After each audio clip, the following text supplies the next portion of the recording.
Well, we just won a championship with him. The chemistry is already there, and I thought when we analyzed it, we thought we would have our best chances of winning.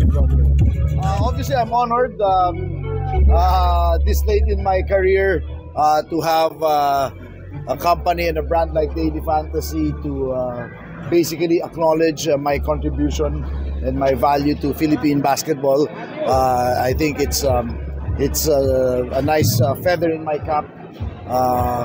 But more than that, it's really to also give inspiration, something to aspire for the wannabe coaches in the Philippines, right? So something that they can look forward. Start ng practice. Monday the 25th. That's the start of our practice, yeah. Because we're going to wait for Gilas to be over. Calvin Oftana is there. Coach Josh Reyes is also there.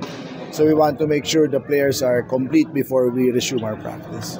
Si Ronde ba nandito or nagpahinga? Wala pa. He'll arrive, I think, December 1. I think our first game is December 6, if I'm not mistaken. I don't know if I'm preempting the PBA, but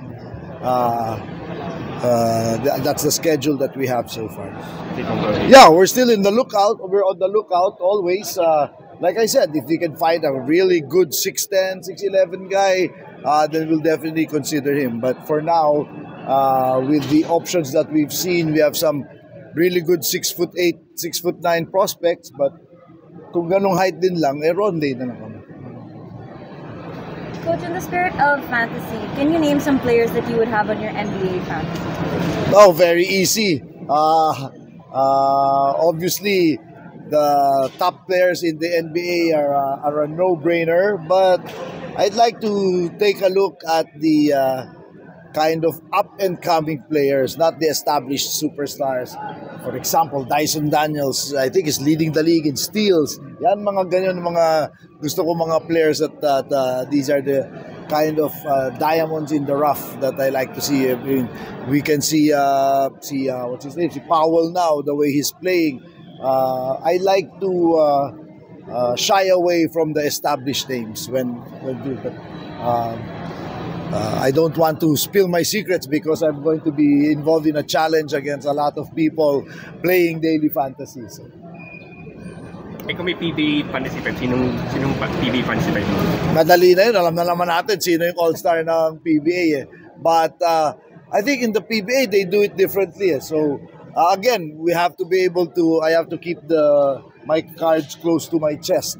But it's very easy. Just take a look at the Gilas team, right? And you'll already know who are the best players that you'll choose if you have to come up with a fantasy five for the PBA.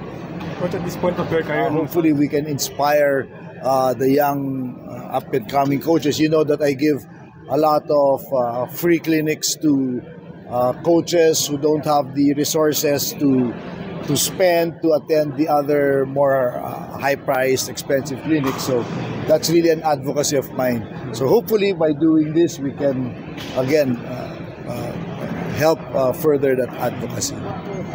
Coach, how do you see the competition sa Commissioner's Cup? Very, very, very tough.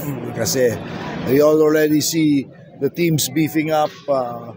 We already know one team that's already beefed up considerably. So, you know, if the Governor's Cup was difficult, I find the Commissioner is going to be doubly, if not 10 times more difficult.